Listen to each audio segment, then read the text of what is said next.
Muy buenas noches y bienvenidos una semana más a La Quinta Esquina. Abrimos espacio de debate y reflexión en este programa en el que ya saben que siempre sumamos esfuerzos y creamos sinergias entre la prensa, la radio y la televisión. En este caso contamos con una invitada que está muy de actualidad por todos los temas que en los últimos días les hemos estado contando. Fitur, Madrid Fusión, reordenación del área de cultura del Ayuntamiento de Valladolid. No podía ser otra que Ana Redondo, la concejala de Cultura y Turismo de nuestro Ayuntamiento, del Ayuntamiento de Valladolid. Bienvenida, buenas noches. Encantada de estar con vosotros. Un placer. Ahora hablaremos de esos temas y de otros muchos más, pero vamos primeramente a saludar también a nuestros compañeros. En esta mesa nos acompañan el subdirector del Mundo Diario de Valladolid, Felipe Ramos. ¿Qué tal? Muy buenas noches. Hola, buenas noches. Y también el director de informativos y programas de Radio Castilla y León, Luis Borga. ¿Qué tal? Buenas noches. Bueno, vamos a comenzar por lo más inmediato, esos datos de turismo que conocíamos esta misma mañana y también quiero saber qué tal en Madrid Fusión. Bueno, yo creo que afortunadamente hemos tenido un año maravilloso de turismo. Es cierto que ha sido bueno para toda España, el turismo se está recuperando, tanto el turismo nacional como el internacional, pero Valladolid ha tenido unos buenísimos datos, récord y sobre todo que apuntan a un despegue de un sector económico que genera empleo, que genera riqueza, actividad económica imprescindible para la ciudad, con unos porcentajes que superan la media nacional. Yo creo que ahí es donde radica el éxito de la gestión, y también supera la media de Castilla y León. Hemos pasado de ser la cuarta ciudad, provincia en número de viajeros y pernoctaciones a ser en este momento la segunda después de Salamanca, que por razones obvias compite pues muy fuerte. En ese sentido yo creo que hay que reconocer el buen trabajo, hay que reconocer que estamos yo creo que recuperando un sector que es imprescindible, y el reto, que es lo complicado, es mantener esas cifras o incluso mejorarlas. Es verdad que el turismo va a seguir creciendo, pero tenemos que ser capaces de ofrecer a todos esos posibles y potenciales turistas y visitantes que estén y que tengan capacidad económica, venir a Valladolid con productos que realmente sean de interés. Ahí está el reto, ahí estamos trabajando, y yo creo que bueno, es en todo caso un trabajo muy rentable para la ciudad, porque ya hemos visto que el impacto económico directo es de en torno a 100 millones. Tendremos datos en los próximos días, pero son recursos imprescindibles para el bien de la ciudad. Entonces, claro, la importancia, como decíamos, de estar y de saberlo comunicar también. Exacto. Y en Madrid Fusión yo creo que ya tenemos también un reconocimiento. Valladolid ha hecho muy buen trabajo a nivel gastronómico, ahora empieza a hacerlo a nivel enológico, que era la pata que faltaba, y lo que sí que veo año tras año es que hay autoridad.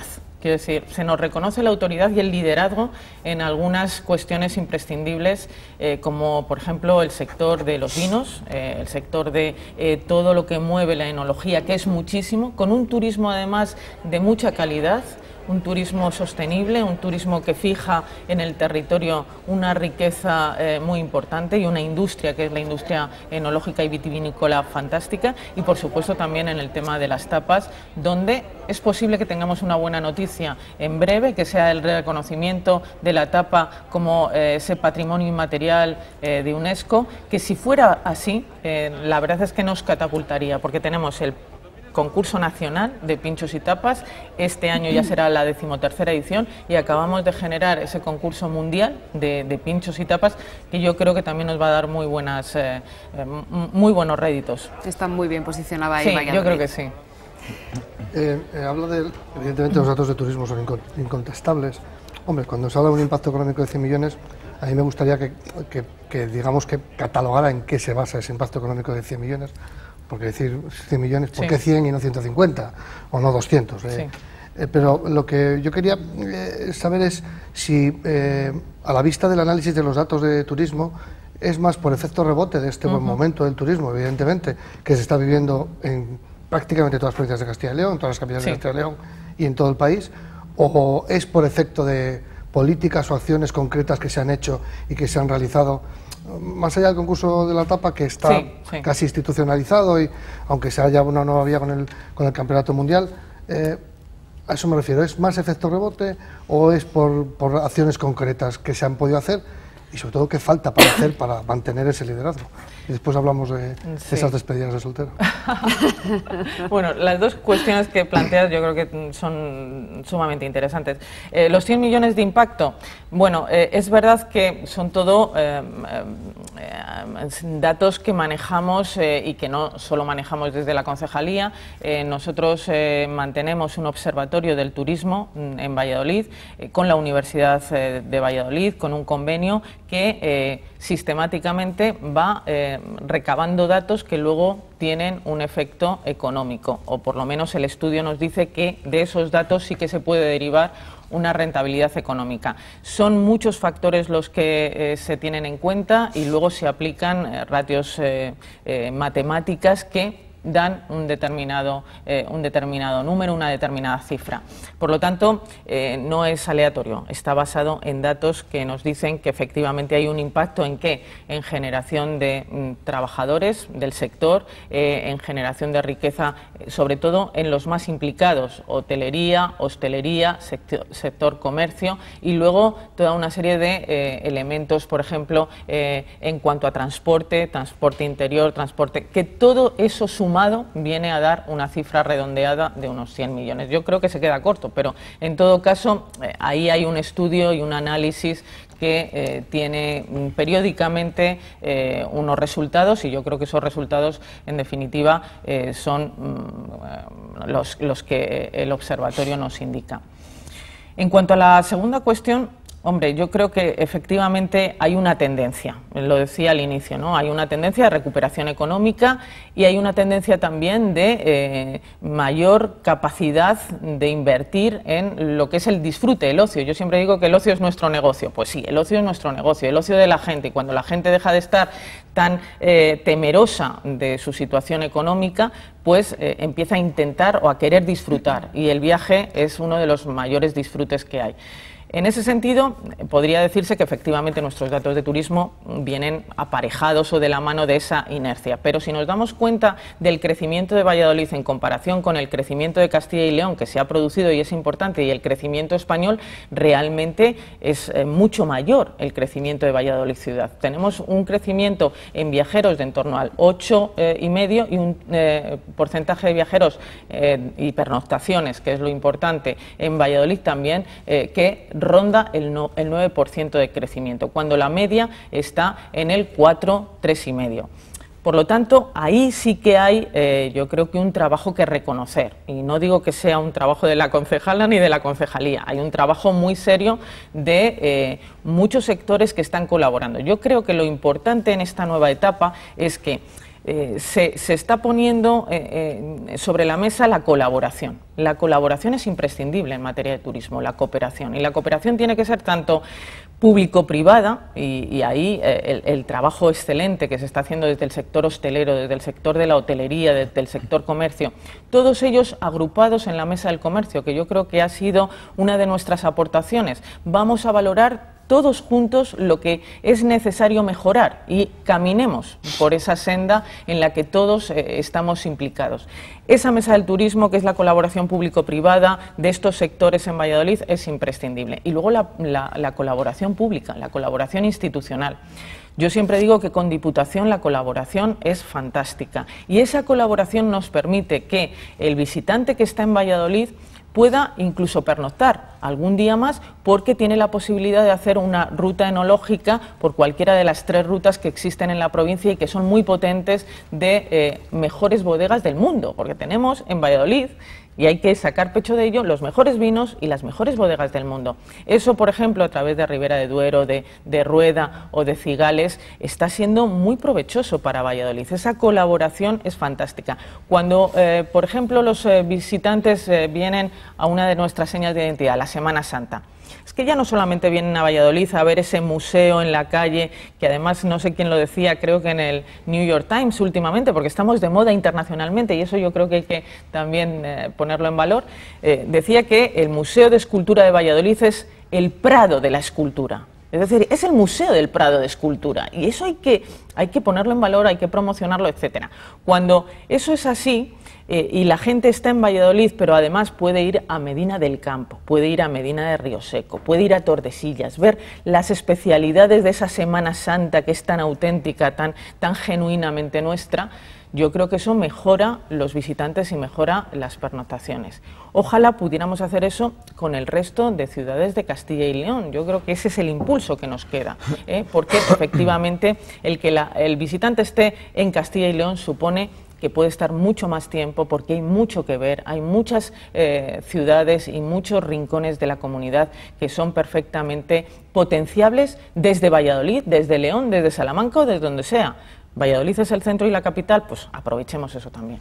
Pero, por ejemplo, es que esos datos, les voy a poner un ejemplo. Sí. En los últimos años se han cerrado varios hoteles, sí. En concreto Valladolid ha perdido el único hotel de 5 estrellas que tenía y no hay proyectos nuevos. Quizás estaba sobredimensionada la oferta hotelera de Valladolid, porque eso no concuerda con este empuje del turismo. No tiene sentido que haya un empuje claro del turismo y, mientras tanto, en 3 años se han perdido muchas plazas hoteleras, y en concreto una de ellas, el único hotel de 5 estrellas que tenía Valladolid. Sí, la verdad es que es una pena. El Marqués de la Ensenada yo creo que fue una mala gestión empresarial. De hecho, en la concejalía tuvimos conocimiento cuando ya no había prácticamente nada que hacer. Sabíamos que había problemas, pero evidentemente no creíamos que fuera tan inminente ese cierre, y el problema son los trabajadores Sí, bueno, que han quedado en la calle.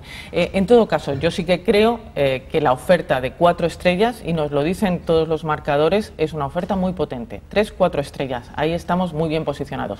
Es verdad que necesitamos más hoteles, o por lo menos algunos hoteles de categoría superior que podrían ser muy interesantes en Valladolid, como pues un 5 estrellas, por supuesto.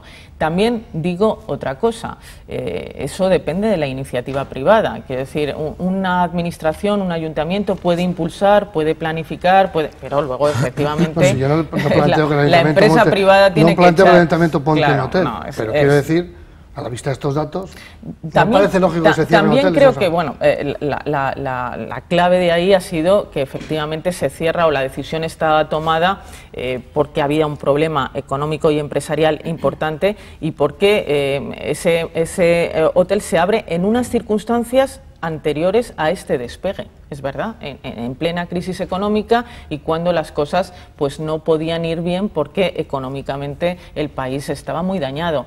Por lo tanto, bueno, pues ha habido un desfase, pero yo estoy convencida de que si esto continúa, que es lo difícil, que estos datos se mantengan y que estos datos sigan creciendo, pero si esto continúa, yo creo que va a haber muy buenas oportunidades de negocio en Valladolid. Hemos tenido, afortunadamente, hace nada, la primera, no la primera, pero sí el reconocimiento de una estrella Michelin en Valladolid. Llevábamos demandándolo tiempo, porque eso mueve también un tipo de turismo de calidad y un tipo de turismo muy interesante para Valladolid. No teníamos estrella Michelin, por supuesto, el ayuntamiento no genera, pero es verdad que lo llevábamos diciendo tiempo, necesitamos una estrella, porque efectivamente eso atrae a un tipo de público. Bueno, pues afortunadamente Víctor del Trigo lo ha conseguido, y ha sido pues de lo que él me comentaba estos días, ¿no? Increíble, de repente la cantidad de llamadas, la cantidad de reservas, y creo que hasta mediados de año no tiene hueco. Eso mueve. Estoy convencida de que si estos datos se mantienen, vamos a tener muy buenas perspectivas también empresariales. De cerrar el consorcio de turismo nos olvidamos ya. Bueno, porque sus socios piden cerrarlo, lo consideran innecesario. Lo acaban de decir recientemente. Ustedes querían cerrarlo, sí, antes de... Sí, es verdad. Ahora ya nos olvidamos de eso. Bueno, yo y sobre todo, si nos olvidamos, ¿por qué antes sí y ahora no? Bueno, Felipe, estar en el gobierno te da otra dimensión, otras perspectivas. Yo he estado en la oposición y ahora estoy en el gobierno. Y ahora tengo una información que desde la oposición no tienen. Sus socios también están en el gobierno, ya que estaban en la oposición. Sí, pero no tienen esta responsabilidad directa. Hombre, oiga. Yo creo que cuando uno tiene una responsabilidad directa, lo que tiene que pensar es en el bien general, en el interés colectivo. Y la sociedad mixta funciona muy bien. Es verdad que hemos hecho ajustes, y es verdad que hemos hecho reformas imprescindibles. sobre todo en cuanto a la transparencia. La sociedad mixta era criticada por mi partido en la oposición porque era poco transparente, porque se ofrecían pocos datos, porque no se sabía muy bien dónde iba el dinero, cómo se gestionaba. Ahora realmente eso ha cambiado profundamente. Hay una mayor transparencia, se publican las facturas, se publica absolutamente todo y hay una mesa del turismo. Parece una tontería, pero eso es fundamental para que el control de los ciudadanos, el control de los empresarios, el control del sector esté muy pendiente de lo que hace la mesa del turismo. Y cuando hay alguien que dice esto no lo habéis hecho bien o esto no se ha gestionado bien, se dice y se toman medidas. Por lo tanto, muchas veces no es que el instrumento no funcione, sino que a veces hay que hacer ajustes en el instrumento para que funcione mejor. Es decir, que ustedes lo hacen funcionar bien y los otros no. Creo que ahora funciona mejor. ¿Por qué sus socios quieren cerrarlo? Bueno, pues porque hay veces, y a mí me parece eso muy oportuno, que un partido se presenta con un programa de gobierno y quiere defender cada uno de los puntos de ese programa de gobierno, porque es su compromiso con los ciudadanos. Y ese compromiso, para ganarte la confianza y la fiabilidad, tienes que cumplirlo. Bueno, pues yo lo único que digo es, se ha cumplido cuando se ha hecho una determinada modificación y reforma que hace de ese instrumento que a ti no te valía y que probablemente no era transparente y era opaco, cuando ese instrumento ya ha dejado de serlo y sirve a lo que tiene que servir, que es a la ciudad y a los intereses turísticos de esta ciudad. ¿Ahora sirve? Yo creo que sí, sirve mejor, sí, pues mantengámoslo. Todo esto viene de esa reciente reordenación del área que ustedes anunciaban junto con su socio de gobierno y si se puede. Pero era una cuestión que era demandada, sobre todo por si se puede. Se ha hecho, pero yo he escuchado o leído, mejor dicho, declaraciones de su portavoz asegurando que, bueno, esto era como una especie como de base, de prueba inicial. Entiendo que la concejalía puede llegar a ser susceptible de nuevos cambios organizativos en el futuro, si esto lo consideramos como una especie como de base sobre la que asentar esa reordenación y, sobre todo, yo no sé si los tiros pueden ir, porque aquí en esta misma mesa hemos escuchado a veces a representantes también del sector del comercio, de la hostelería, bueno, decir que quizá igual es poco operativo el tener sociedades, consorcios, mesas, etcétera, etcétera, si puede ir en la tendencia de esta concejalía hacia ir a agrupar a un órgano único de gestión. Sí, bueno, yo creo que lo has captado perfectamente. ¿De qué estábamos hablando hace 10 años? Cuando empieza la crisis, ¿cuál es la gran propuesta que desde todas las administraciones se hacía? Yo me acuerdo de aquellos debates y siempre había un mantra: hay que hacer reformas estructurales. Todo el mundo decía que eran imprescindibles determinadas reformas estructurales pues para ser más eficientes, para ser económicamente más rentables, etcétera, etcétera. ¿Qué reformas estructurales se han hecho? Yo conozco nada. ¿Qué reformas estructurales han tenido las administraciones que han tenido responsabilidades de gobierno? Prácticamente ninguna. Nosotros, cuando llegamos a esta responsabilidad, cuando asumimos esta responsabilidad, vimos claramente que había reformas estructurales que afrontar sí o sí para poder hacer funciones dentro de los parámetros de unas leyes cada vez más encorsetadoras y que, por ejemplo, nos impedían incorporar personal. La tasa de reposición en las administraciones ha supuesto un 30% menos de trabajadores prácticamente en todas las administraciones.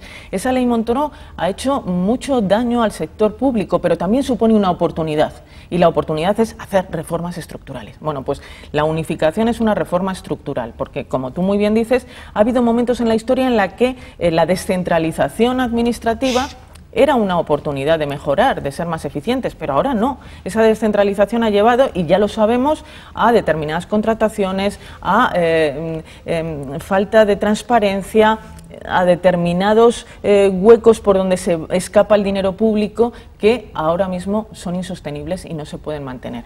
Por lo tanto, una reforma estructural en algunas estructuras es unificar, es decir, donde hay 6 sociedades, que haya una, con un presupuesto, con un control presupuestario, con una exigencia de transparencia y de dar información sobre lo que hace, y que no sea muchas veces muy difícil rastrear cómo se gasta el dinero, cómo se gestiona y qué resultados tiene. Por lo tanto, nosotros sí que planteamos, y me consta que esa unificación estaba de alguna manera en la cabeza de los anteriores gestores, Se lo digo porque me hacía mucha gracia el otro día la intervención de un representante de la Federación de Vecinos, de Jesús Ojeda, que dice: esta es la primera vez que veo que hay seriamente una propuesta sobre la mesa, pero ha habido 6 intentos previos. Bueno, pues 6 intentos previos, pero ahora hay una real unificación sobre la mesa, que es esa reforma estructural imprescindible que supone que todas las fundaciones acaban incorporadas a la Fundación Municipal de Cultura. Entiendo que esto para lo que queda de mandato no sería posible, ¿o sí? Tiene que ser posible. Yo desde luego voy a poner el motor a pleno rendimiento para que esto sea posible. Dice que Luis lo ha entendido perfectamente, yo no lo he entendido. Yo soy menos listo que él, es evidente, lo tengo muy claro, pero a mí no me queda clara una cosa, y es, yo lo veo como un totum revolutum, y permítame este adjetivo que yo le doy. Habla de una reorganización.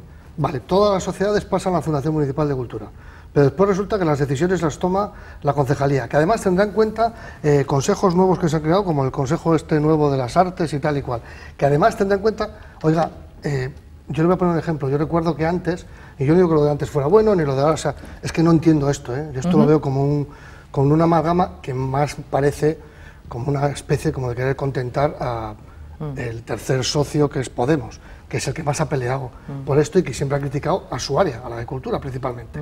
Es donde ha focalizado las críticas. Antes los directores, le pongo un ejemplo, los directores de los museos planteaban una serie de programación, de los museos sobre todo, planteaban una serie de programación que iba al patronato, en el patronato estaba la concejalía, la concejala o el concejal y el alcalde, si no me equivoco, sí, perdón, y ahí se decidía esa programación. Ahora, ¿dónde se va a decidir? ¿Cómo se va a decidir? ¿La decide la Fundación? ¿La decide usted? ¿La decide la Concejalía? ¿El Consejo de las Artes? ¿Charo Chávez? ¿Quién lo decide? Bueno, has estudiado mucho, Felipe, este organigrama nuevo que presentamos, lo cual me sorprende gratamente que se haya estudiado el papel. Voy a intentar explicarlo de la forma más sencilla que puedo, ¿vale? Luego, por supuesto, hay muchos matices y muchas vueltas, pero aquí hay como 3 elementos fundamentales.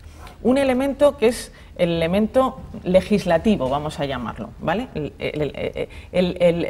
El órgano de toma de decisiones, o los órganos legislativos. Ese órgano legislativo es el que planifica, el que impulsa, el que tiene la dirección, el que proyecta, en definitiva, cuál va a ser la política cultural, porque la cultura es un servicio público, un servicio esencial, y eso lo defenderé siempre. ¿Quién va a tomar las decisiones? Bueno, las decisiones lógicamente las va a tomar el político, es decir, la concejalía y los representantes públicos, que para eso estamos en el ejercicio de la representación, porque muchas veces gente se arroga la representación, ¿no? El que pasa por unas elecciones y el que se somete al escrutinio público cada 4 años es el político, el que se presenta con un programa y luego tiene que dar la cara y responder por él. Por lo tanto, la dirección política, esa, desde luego, va a permanecer, por supuesto, con la representación de los distintos grupos, etcétera. Esa toma de decisiones, afortunadamente, va a contar con un consejo de las artes y de la cultura, que es un consejo en el que las decisiones van a ser no negociadas, pero sí analizadas conjuntamente. El consejo y los consejos que se crean son consejos consultivos, no son consejos decisorios, son consejos que analizan, que están en contacto con la calle, que pueden aportar ideas y que por lo tanto está muy bien que asesoren y aconsejen, pero son órganos asesores. A continuación, lógicamente, van a estar en ese consejo también los directores de cada uno de los centros culturales. Estará el director del Calderón, estará el director del Patio Herreriano, porque son los que... Sí, lo hay. Lo va a seguir habiendo, porque evidentemente toda esta reestructuración lo que pretende es mantener las marcas de calidad. La Seminci, el Teatro Calderón, el Patio Herreriano son marcas de calidad. Les vamos a mantener su autonomía de decisión y les vamos a potenciar, pero con una gestión mejor. Por lo tanto, el legislativo, el que impulsa, el que proyecta, tiene esas 2 patas, la dirección política y luego el asesoramiento a través de los órganos de participación ciudadana, que ahora no existen, que ahora no están. A continuación hay un órgano ejecutivo, el órgano que ejecuta, el que lleva a la práctica y el que gestiona el día a día del presupuesto y el que con esa proyección política y con esos proyectos va a realizarlos, a plasmarlos. Y esa es la Fundación Municipal de Cultura. ¿Cuál es la clave aquí? Que todos los trabajadores de las distintas fundaciones se incorporan a la Fundación Municipal de Cultura y van a trabajar en equipo, cosa que ahora no existe, porque ahora los equipos son muy pequeños, están atomizados y cada equipo de 5, 6, 7 personas, si tiene una baja, si tiene 2, tiene un auténtico problema. Mientras que trabajando en red, trabajando en equipo, formando parte de la Fundación Municipal de Cultura, vamos a ser mucho más eficientes, vamos a ser más eficaces, vamos a poder incorporar tasa de reposición, porque ahora con 5 o 6 trabajadores no la puedes incorporar. Por lo tanto, toda esa capacidad de ejecutar va a estar mejor coordinada, mejor organizada, mejor orquestada en equipos transversales. Y luego hay un órgano de control fundamental, porque sin control, pues todos sabemos lo que pasa. Tiene que haber, y es muy importante que haya un órgano de control. Esa es la Secretaría Ejecutiva, que ahora funciona, que está funcionando a pleno rendimiento, pero necesita un poco de apoyo más. Ahí vamos a generar también un equipo económico, financiero, jurídico, que se va a encargar precisamente de todo eso, del control de contratos, de control de gasto, etcétera, etcétera.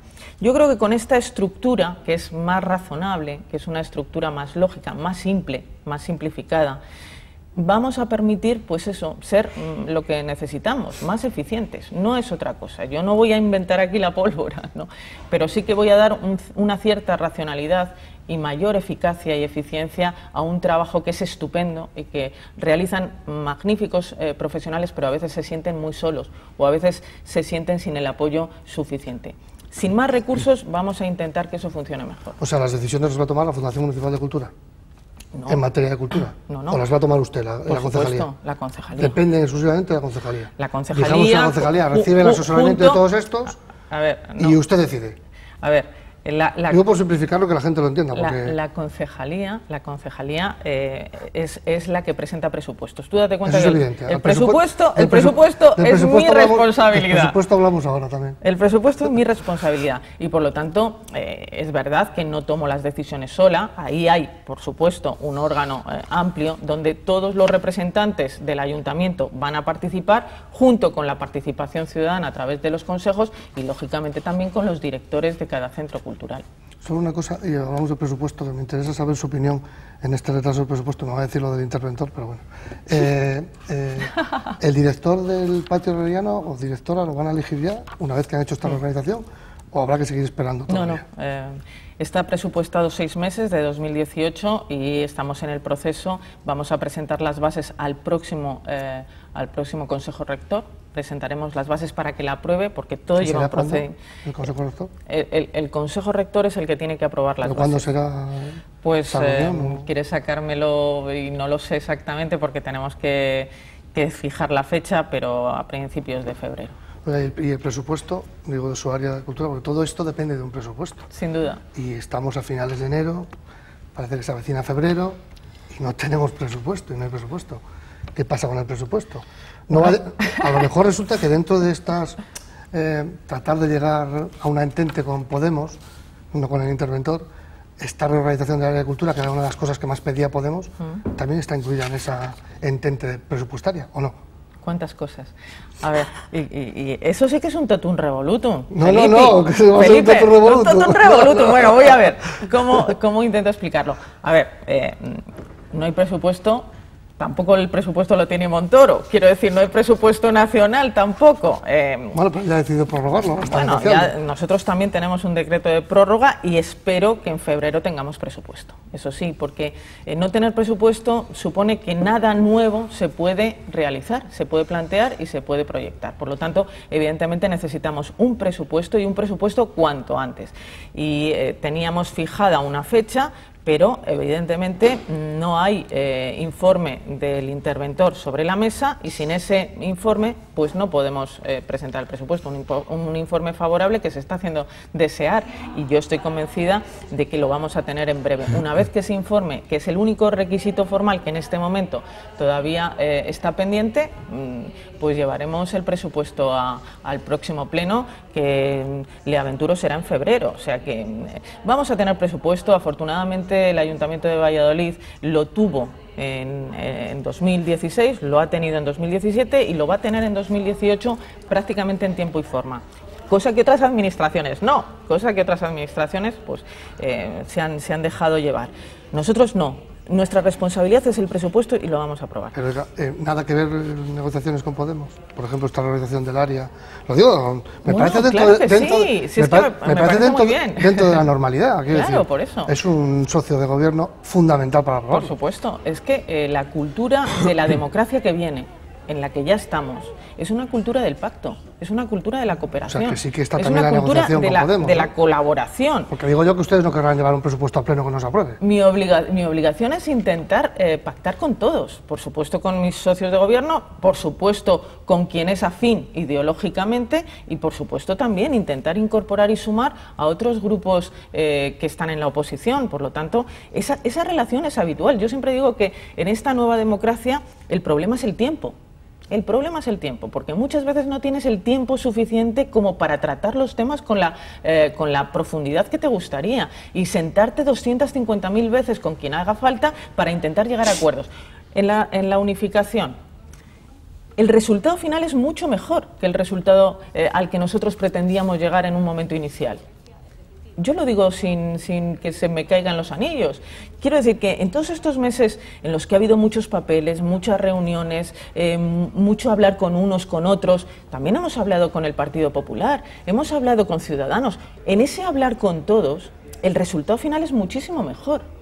Y no me duelen prendas. Creo que de ese diálogo, cuando no es sectario, cuando el diálogo pretende llegar a un interés superior, cuando al final cedes parte de tus pretensiones para que el resultado sea mejor, porque crees que efectivamente eso va a ser mejor para el interés general, y no te duelen prendas, pues efectivamente el camino es un camino a veces muy complicado y de muchas reuniones y de mucho tiempo, pero el resultado suele ser mejor. Yo creo que el resultado va a ser mucho mejor que el inicial. Vamos, que le ha venido bien lo del interventor para poder pactar con Podemos. Bueno, el interventor, el pobre, ha tenido también un accidente, eso le ha supuesto varias semanas en casa y hay a veces condicionamientos. No hay ningún, quiero decir, nada que vea el interventor. ¿Cree usted que hay algo que el interventor pueda ver que requiera un estudio mayor de este presupuesto para que esté tardando tanto en este informe? No, quizás los 21 millones de la venta de suelo, ¿hay algo? No sé. Me pregunto desde fuera. Yo lo que sí que veo de verdad. El presupuesto no he podido estudiarlo mucho porque no lo tengo. Eso es un problema, es la descapitalización del sector público. La falta de reposición, la tasa de reposición cero en 5 años ha supuesto una descapitalización importantísima de todos los equipos públicos, todos. Yo estoy convencida que en la Junta tienen el mismo problema y en el Estado tienen, pero en lo local ha sido tremendo. Es que nos hemos quedado con un tercio menos de trabajadores y eso supone que el que se queda tiene que asumir el triple de carga de trabajo. Si durante la crisis nos decían, como un mantra, están ustedes viviendo por encima de sus posibilidades, ahora yo digo, estamos trabajando por encima de nuestras posibilidades. Y los funcionarios públicos, desde luego, y los empleados públicos por encima de sus posibilidades. Estamos trabajando por encima de las posibilidades. Se les está exigiendo unos horarios, unas jornadas de trabajo porque están haciendo el trabajo de 3. Así es. Entonces, bueno, pues evidentemente eso tarda en tener un reflejo en la realidad, pero al final lo tiene. Y yo, que conozco perfectamente la oficina de intervención, le puedo decir que la gente está al límite.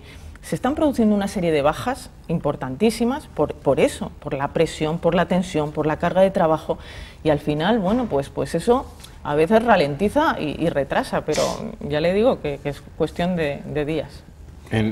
En el marco de esos presupuestos entiendo que ustedes van a plantear, obviamente, cuestiones concretas para cuando se apruebe ponerlas en marcha. Y hay una cuestión, hablando de ese turismo de calidad del que hablábamos antes, hay un acto con el que nos tienen ustedes un poco inalvis, que es ese evento, gran evento en torno al vino, que sustituyera o que de alguna forma suplementara lo bueno, lo positivo que fue ese concurso internacional de Bruselas del pasado año. ¿Pueden dar algún detalle que nos pueda sacar un poco de dudas de realmente cómo va a ser ese evento que va a sustituir a...? Yo, fíjate, creo que hemos generado demasiada expectativa y que a lo mejor no somos capaces luego de satisfacerla. Es cierto que yo creo hay todavía mucho trabajo que hacer en el tema enológico y que hay que incorporar a la cantidad de eventos tan importante que tiene la ciudad a lo largo del año, tanto culturales como turísticos, uno específico en materia enológica y vitivinícola. Cuando los representantes del Mundial de Bruselas estuvieron con nosotros, nos sugirieron que desde luego huyéramos de concursos. ¿Por qué? Porque los concursos ya están muy saturados y porque las bodegas ya no quieren más reconocimientos que no sean estos grandes reconocimientos internacionales. Por lo tanto, ahí vamos a fracasar. Teníamos que inventar otra cosa, nos teníamos que reinventar. Claro, eso no es tan fácil. Cuando uno dice, vamos a reinventarnos, bueno, es que si no está inventado por algo es, porque no es tan fácil reinventarse. Es cierto que se va a hacer un evento en Plaza Mayor. Yo espero que sea un gran evento, donde podamos, por ejemplo, presentar los primeros vinos o la añada, tanto de Ribera como de Cigales, como de todos los vinos que quieran venir. No va a haber, yo creo que un concurso al uso, y lo que sí que vamos a intentar es que sea un evento destinado al consumidor final, es decir, donde se pueda presentar al consumidor, a esa familia, a ese catador, a ese amante del vino, un producto y lo pueda testar y lo pueda comparar. En ese sentido, lo que estamos trabajando con Diputación, porque en esto sí que vamos de la mano, es hacer como 3, 4, 5 días, incluso un poquito más, donde las rutas, el conocimiento del territorio, el conocimiento de las rutas de las bodegas esté incorporado al evento. Es decir, hagamos un evento turístico que tenga interés y que tenga impacto, donde uno pueda, de la mano a lo mejor de un especialista o de la mano de un bodeguero importante, hacer ese recorrido, tener la capacidad de conocer bien. Y luego una gran cata final de fin de fiesta, podríamos decir, en Plaza Mayor, donde uno pueda comparar la añada de los distintos, de las distintas denominaciones de origen. Algo así, pero también digo, hemos tenido Fitur, hemos tenido Madrid Fusión y ahora vamos a sentarnos realmente a poner las bases de ese evento, a sentarnos con Diputación a ver. Hemos presupuestado, eso sí que lo puedo decir, hemos presupuestado el evento y por lo tanto esos recursos económicos vamos a poder tenerlos y vamos a sentarnos ahora a planificar, pero va a tener todo eso, va a tener territorio, va a tener conocimiento, va a tener innovación y va a tener un consumidor final que va a poder catar los distintos vinos de la añada. Hablando hace unos días de esos objetivos que se fijaban para la concejalía, para atraer turismo, para el español, el aprendizaje del español también es otro de los puntales en los que, por ejemplo, hay provincias como Salamanca que nos tienen ganada la partida, realmente. ¿Qué va a hacer en este caso la Concejalía y el Ayuntamiento de Valladolid para potenciar ese aprendizaje de español que a su vez genera tantos dividendos también de cara a esos estudiantes que pueden venir, a ese comercio que se puede establecer? Son más de 500 millones de hablantes y creo que es también un sector de negocio que podría ser muy interesante. Sí.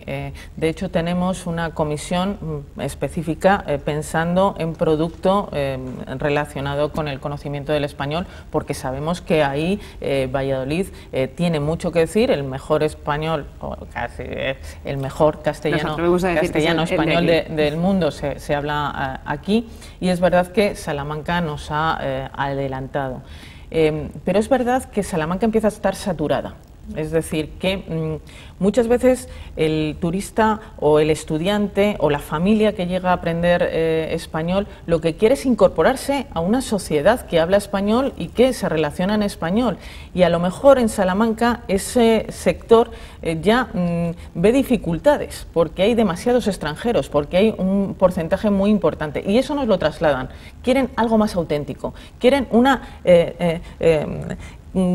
sumergirse en la cultura española y en el idioma español, y yo creo que ahí podemos ofrecer, pero hay un trabajo por recorrer, porque ahí necesitamos a las universidades y que estén incorporadas a esa comisión donde están representadas, pero no hay un proyecto común en el que podamos, claro, en el que podamos trabajar. Necesitamos a las academias, necesitamos también un sector hostelero específico, pues a través a lo mejor de precios y de paquetes, y luego necesitamos la promoción. Siempre digo que ahí es donde fallamos, en la promoción de ese producto y buscar dónde hay un nicho de negocio. Yo, por ejemplo, reconociendo que los ingleses en el idioma nos llevan mucha ventaja, sé que hay ciudades medianas, como por ejemplo Chester, donde se han especializado en el turismo de primera inmersión, donde van los chavales de 15, 16 o incluso menores a tener su primera experiencia con el idioma. Y son ciudades preparadas, muy bien organizadas en torno. A mí me gustaría algo así, donde hubiera familias que también ofrecieran para intercambio o para residencia. Eso sería interesante y estamos trabajando en ese sentido. Donde hubiera toda una serie de actividades para ese sector muy concreto, muy específico, que tiene determinadas necesidades y donde las familias además se sintieran muy cómodas y muy a gusto enviando al chaval a estudiar en Valladolid, porque ahí hay toda una red, todo un tejido que le acoge, que le arropa y que le permite una tranquilidad y una seguridad que a las familias desde luego interesa. Entonces estamos trabajando, pero evidentemente hay mucho sin todavía fechas y sin proyectos concretos de momento. Este año ya vamos a realizar todo ese tipo de planificación. No es que no haya nada, hay mucho hecho, pero falta yo creo que coordinar y planificar a qué queremos jugar. ¿Queremos jugar a esa primera experiencia de inmersión? Yo creo que es muy rentable. Puede ser.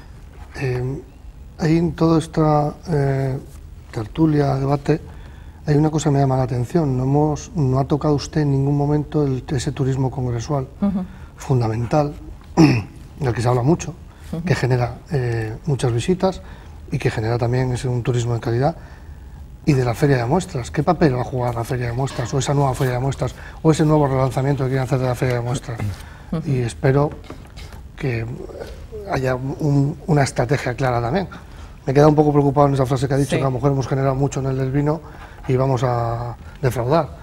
Yo no sé, quiero decir, no sé si existe una estrategia de esa captación congresual y dónde queda la feria de muestras, que es un activo fundamental de esta ciudad. Sin duda. De esta ciudad y me atrevo a decir de esta comunidad. Sí. No creo que vayamos a defraudar en el vino. De hecho, me queda un pelín preocupado. No, lo que sí que pelín, creo... porque somos muy de soufflé en esta provincia, en estas provincias nuestras y en esta comunidad. Vamos a hacer y de repente montamos 4 casetas. Hemos traído el Mundial de Vinos de Bruselas. Ojo que no, eso era impensable. Eso era impensable. Claro, es que partimos de una base muy alta. Por eso, partimos de una base muy alta. 350 prescriptores en Valladolid durante prácticamente una semana.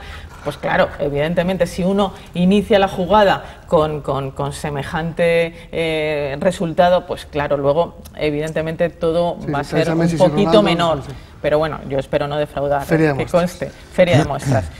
Es cierto que el turismo congresual es uno de los más interesantes desde el punto de vista de la sostenibilidad, y eso lo tenemos claro. Hay que mantener, ¿por qué? Porque desestacionaliza, vienen en todas las épocas del año, entre semana, que el problema nuestro es llenar los hoteles de lunes a jueves, etcétera. Por lo tanto, el turismo congresual es estratégico. Siempre se ha dicho, no tenemos las infraestructuras suficientes para atraer más potente turismo congresual. Y es posible que sea cierto, y es verdad, nos falta un espacio. Por eso se van a hacer determinadas obras y determinadas mejoras en la feria de muestras para tener un espacio más amplio, más grande y mejor preparado para atraer ese turismo de más de 1000, porque de menos de 1000 sí que tenemos y estamos preparados, pero de más de 1000 congresistas, ahí es donde realmente la batalla está por dar. En ese sentido yo creo que ya hay una planificación, desde la Concejalía de Urbanismo se está trabajando esfuerzo muy potente y con economía para que esas reformas se hagan cuanto antes. Ya hemos pasado el momento de la burbuja, de los grandes edificios, de los macroedificios que se podían construir y que luego pues a lo mejor no tenían el uso que uno planificaba. Eso ya está pasado y por lo tanto hay que aprovechar los recursos que tenemos. Esos recursos es la feria de muestras, ¿de acuerdo? Es verdad, y yo quiero reconocer aquí que nos hubiera gustado, que hubiera prosperado esa relación con IFEMA, que podía ser tan interesante, es decir, ser subsede de IFEMA. Yo que acabo de venir de Fitur, 200.000 personas en una semana, pues eso es lo que queríamos para Valladolid. Y habrá que seguir currando en trabajando en ese mismo proyecto, pero evidentemente nos hemos encontrado con unas dificultades de quien es un socio muy potente y no quiere perder ni una miaja de negocio. En ese sentido, hay que, siguiendo esa línea de trabajo, pero buscarse, por supuesto, las oportunidades en donde las hay, y hay muchas, porque somos, desde luego, una ciudad cómoda, una ciudad tranquila, una ciudad segura, una ciudad que lo tiene todo, y en ese sentido tenemos que ser capaces de atraer. Si esas dos cosas se hacen en paralelo, si se sigue trabajando en atraer ese tipo de congresos y además se tiene una infraestructura estupenda, que ahora además ha cambiado de gerente, yo he hablado con Alberto hace muy poco y tiene grandes ideas y muchísimas ganas y muchísima capacidad de trabajo, pues yo creo que se dan todas las circunstancias para que efectivamente esa infraestructura esencial para Valladolid y esencial para la comunidad sirva a ese turismo congresual que es tan importante. Pero bueno, hay que trabajar, hay que seguir trabajando, porque ya digo que esa idea, que era estupenda, la de la subsede de IFEMA, bueno, pues todavía no cuaja. Solo un detalle, Estamos Beatriz, fuera de porque es tiempo, que le lo que lancé... sea, el detalle y un sí o no. No, le lancé el guante, pero no lo recogió. ¿Nos olvidamos de las despedidas de solteros? Porque hay turismo de calidad, no hay, ¿eh? Brevísimamente, por favor, no, que estamos fuera de ya tiempo. se lo digo yo. Eso fue una anécdota. Que alguna ha ido. Fue una anécdota. Alguna. Es anecdótico, y desde luego no vamos a trabajar en esa línea, ya se lo digo yo. Fue anecdótico en una rueda de prensa, una idea que surgió de la nada, no había ninguna planificación ni ningún papel donde eso se incorporara, y es verdad que hay despedidas de solteros muy interesantes, que se gasta mucho dinero y fenomenal, pero desde luego el equipo de gobierno no va a hacer ningún tipo de estrategia específica para atraer a un turismo que desde luego no nos Hay que llevar interesa. planificadas las ruedas de prensa para que no salgan nadie. Bueno, en fin. Hay mucha tarea que hacer, Felipe, un adjunto al interventor, como nos decía Antonio Gato también la semana pasada, para que no nos pase lo de los presupuestos. Bueno, muchas cosas por hacer y muchas cosas que también se nos quedan en el tintero para una siguiente visita, seguro, de Ana Redondo, que ha sido nuestra invitada esta noche en La Quinta Esquina. Muchísimas gracias. Pues muchísimas gracias a vosotros, ha sido un placer, y cuando queráis me volvéis a invitar. Seguro que sí, que la volveremos a ver por este plató. También le doy las gracias a Felipe Ramos y a Luis Huerga por habernos acompañado esta noche, y a todos ustedes por habernos acompañado. Siempre les recomiendo este periódico, El Mundo Diario de Valladolid, y por supuesto que escuchen a nuestros compañeros de la radio en el 102.8 de FM. Les dejamos con la mejor programación aquí en la 8. Hasta la semana que viene en La Quinta Esquina.